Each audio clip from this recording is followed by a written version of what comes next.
It finally begins. Ahsoka, the series, the Disney Plus series, has finally started. And I mean, actually started. All that stuff we got before, that was nothing. This episode is when it all begins. Let's just jump into it. What's up, YouTube? Welcome back to another Chill Time video here on the channel. And today I am talking about Ahsoka Season 1, Episode 6. AKA the episode where we finally, after 10,000 years, get to see Thrawn and Ezra in live action. So we start off this episode with Ahsoka acknowledging that Sabine did go off and help them on her own accord. She wasn't just taken, like how she basically said in the last episode. Sabine helped the enemy, and now Ahsoka's gonna have to grapple with that when she sees her again. But I'm sure it's not gonna be a big deal, since we see at the end of this episode, Sabine did find Ezra. Ezra has been found. But anyway, let's not skip ahead too far. Baylan makes good on his promise and lets Sabine go and find Ezra. Well, of course.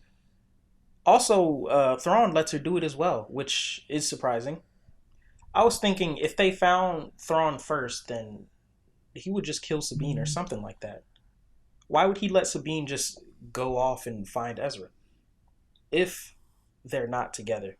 Which I also thought maybe Ezra and Thrawn would somehow still be together, but it kind of makes sense that Ezra is somewhere else, because there's no way that they would work together. All you people that thought Marok was Ezra for some reason. Ezra would never work for the bad guys. I mean, come on. He touched on the dark side, but he would never actually become a true bad guy.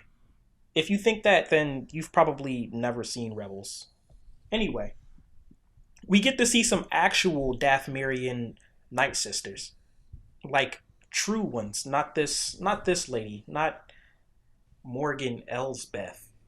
Morgan Elsbeth, like I said before, it feels like she was retconned into being a Night Sister.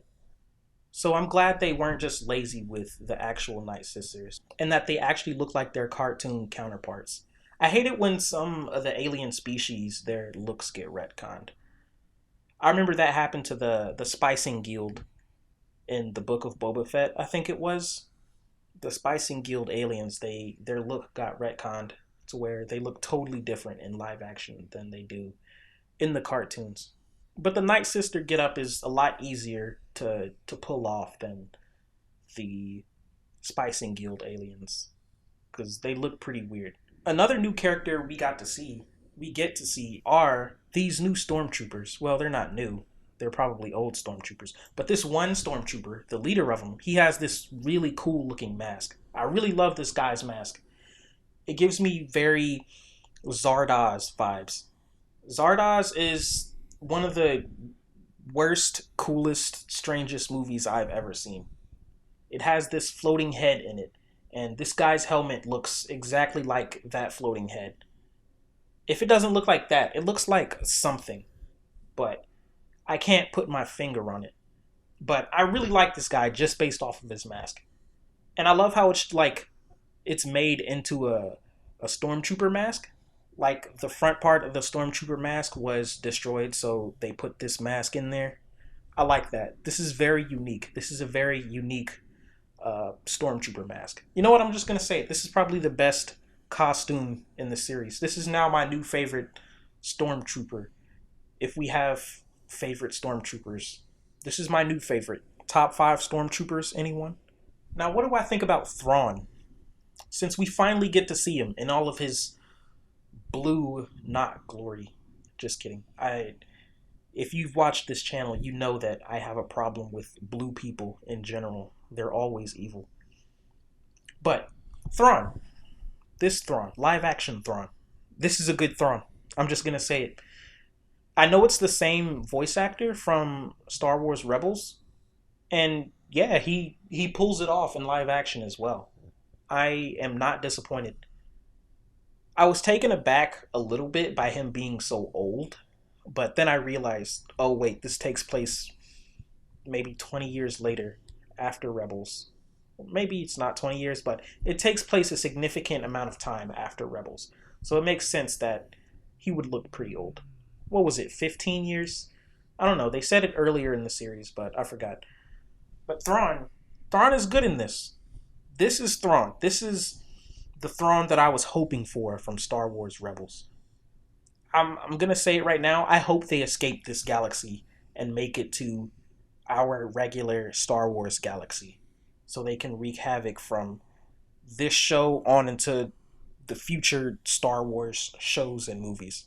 Hopefully, this Thrawn shows up somewhere with his weird-looking stormtrooper with a gold mask. We get a little backstory from Baylan and Shin Hati. Glad that they're delivering their backstory in bits and pieces. We still don't know too much about him, though. We still don't know too much. But we do know that Shin Hati was not in the Jedi Order, and that they definitely don't consider themselves Sith. They're really hammering that in.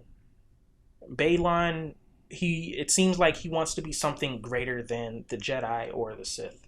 And it looks like the show is going in the direction of they're both going to join up with the good guys, like Ahsoka. Because I think Thrawn is going to try and leave them stranded in this galaxy, on this planet. In which case, they're probably going to have to team up with Ahsoka to escape.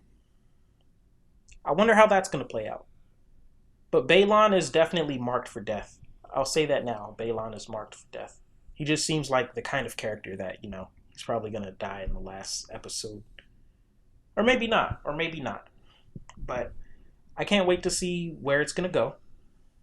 We get to see these hermit crab creatures. They're pretty cool. It's a very creative idea for an alien. Hermit crab dudes wearing clothes. Eventually everything becomes crab. This universe shows it. Even in this random universe, we have crabs. Just like your mom. Just kidding. But after we get introduced to the crabs, we get to see Ezra. He looks good. This is probably... Well, we'll have to see him in more episodes, but so far I think this is good casting. This looks like what I imagine a grown-up Ezra would look like.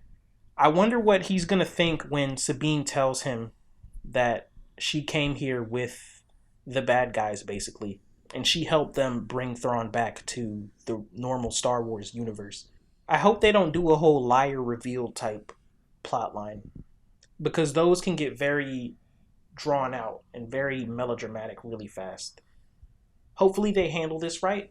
I can't wait to see what they do with it. Also, at the end of this episode, we get confirmation that Ahsoka did technically die. So, Ahsoka has 2 deaths under her belt. She's died and been resurrected twice. Man, she has the biggest plot armor. But Thrawn is trying to gather intel on Ahsoka so he can defeat her. And that's what Thrawn does. And that's why we love Thrawn. He doesn't head into conflict with no intel. He's all prep time. Thrawn is Batman, basically, when it comes to prep time. But let's see what Thrawn is going to do. Let's hope he returns to our regular galaxy so he can wreak havoc. Let me know what you think, and I'll speak to you soon. Bye.